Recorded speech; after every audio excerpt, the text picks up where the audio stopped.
ಇನ್ನು ನಿಮಗೆ ಗೊತ್ತಿರೋ ಹಾಗೆ ಈ ಪ್ರಕರಣಕ್ಕೆ ಸಂಬಂಧಪಟ್ಟ ಹಾಗೆ ಕೆಲವರಿಗೆ ಕ್ರಿಮಿನಲ್ ಹಿನ್ನೆಲೆ ಇದೆ. ಹಾಗಂತ ದರ್ಶನ್ ಅವ್ರು ಈಗ ತರ ನೀವು ನೋಡಿದ ಹಾಗೆ ಬಹಳ ರೌಡಿಗಳ ಜೊತೆಗೆಲ್ಲ ಲಿಂಕ್ ನಲ್ಲಿ ಇದ್ದಿದ್ದು ಈ ಕಾರಣಕ್ಕಾಗಿಲ್ಲ ಕೆಲ ಆರೋಪಿಗಳಿಗೆ ಕ್ರಿಮಿನಲ್ ಹಿನ್ನೆಲೆ ಇರುವಂತದ್ದೇನೋ ದೊಡ್ಡ ವಿಷಯ ಅಲ್ಲ ಬಿಡಿ. ಅದರಲ್ಲೂ 15ನೇ ಆರೋಪಿ ಆಗಿರುವಂತ ಕಾರ್ತಿಕ್, ಆತನ ವಿರುದ್ಧವಾಗಿ ಹಲವು ಕೇಸ್ಗಳು ಹಿಂದೆ ಇತ್ತು. ಕಳೆದ ವರ್ಷ ನವೀನ್ ಎಂಬಾತನ ಮೇಲೆ ಇದೇ ಕಾರ್ತಿಕ್ ಅಂಡ್ ಗ್ಯಾಂಗ್ ಸೇರ್ಕೊಂಡು ಮಾರಣಾಂತಿಕವಾಗಿ ಹಲ್ಲೆ ಮಾಡಿದ್ರಂತೆ. ಈ ಕಾರಣಕ್ಕಾಗಿನೇ ಈತನ ವಿರುದ್ಧ ಕೇಸ್ ದಾಖಲಾಗಿ, ಅಂದ್ರೆ ಈ ತಲಗಟ್ಪುರ ವ್ಯಾಪ್ತಿಯ ಹೆಮ್ಮಿಗೆಪುರದಲ್ಲಿ ನಡೆದಂತ ಘಟನೆ ಇದು. ಅವತ್ತು ಕಾರ್ತಿಕ್ನನ್ನ ಬಂಧಿಸಿ ಜೈಲ್ಗಟ್ಟಿದ್ರು ಪೊಲೀಸರು. ಈಗ ಆತ ಬೇಲ್ ಮೇಲೆ ಹೊರಗಿರೋದು.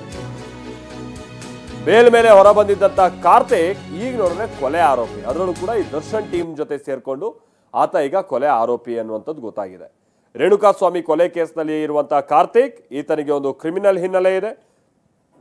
ಈ ಹಿಂದೆನೂ ಕೂಡ ಕೆಲ ಗಲಾಟೆಗಳನ್ನ ಮಾಡಿಕೊಂಡು, ಅದರಲ್ಲೂ ನವೀನ್ ಅನ್ನುವಂಥ ವ್ಯಕ್ತಿ ಮೇಲೆ ಈ ಪುಂಡ್ರನ್ನೆಲ್ಲ ಸೇರ್ಕೊಂಡು ಮಾರಣಾಂತಿಕವಾಗಿ ಹಲ್ಲೆ ಮಾಡಿ ಜೈಲ್ ಸೇರಿದ್ದಂಥ ಇದೇ ಕಾರ್ತಿಕ್, ಇದೇ ಪುಂಡ ಗ್ಯಾಂಗ್ ಈಗ ದರ್ಶನ್ ಜೊತೆಗೆ ಸೇರ್ಕೊಂಡು ಮತ್ತೊಂದು ಕೊಲೆ ಮಾಡಿ ಅಥವಾ ಕೊಲೆ ಆರೋಪದ ಮೇಲೆ ಇದೀಗ ಮತ್ತೆ ಜೈಲ್ ಸೇರಿದ್ದಾರೆ. ಬೇಲ್ನಲ್ಲಿ ಹೊರಗಿದ್ದಂಥ ಕಾರ್ತಿಕ್ ಇಂಥದ್ದೊಂದು ಕುಕೃತ್ಯವನ್ನು ಎಸಗಿದ್ದಾನೆ.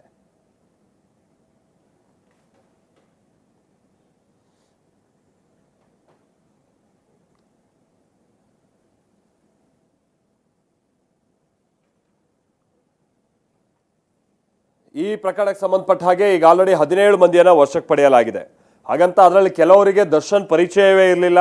ಎಲ್ಲ ದರ್ಶನ್ ಜೊತೆ ಫೋಟೋ ಸಿಗುತ್ತೆ, ದರ್ಶನ್ಗೊಂದು ಕೆಲಸ ಮಾಡ್ಕೊಡ್ಬೇಕು ಅಂತ ಹೇಳ್ಕೊಂಡು ಎಲ್ಲ ಹೋದಂಥವ್ರು. ಬಟ್ ಅದಾದ ನಂತರದಲ್ಲಿ ಈಗ ಅಂಧರಾಗಿದ್ದಾರೆ. ಪಾಪ ಇವರೆಲ್ಲರದು ಬಹುತೇಕರ ಕುಟುಂಬ ಈಗ ಕಣ್ಣೀರಲ್ಲಿ ಕೈ ತೊಳಿತಾ ಇರುವಂತಹ ಸಂದರ್ಭ. ಇದರ ನಡುವೆ ಕೆಲ ಆರೋಪಿಗಳಿಗೆ ಸಂಬಂಧಪಟ್ಟ ಹಾಗಿನ ಕ್ರಿಮಿನಲ್ ಹಿನ್ನೆಲೆ, ಇವರೆಲ್ಲ ರೇಣುಕಾಸ್ವಾಮಿಯನ್ನ ಕೊಲೆ ಮಾಡುವಂತ ನಿಟ್ಟಿನಲ್ಲಿ ಇವರೇನು ಹಿಂದೆ ಮುಂದೆ ನೋಡಿದವರಲ್ಲ ಅನ್ನುವಂಥದ್ದನ್ನ ಸಾಬೀತುಪಡಿಸ್ತಾ ಇದೆ.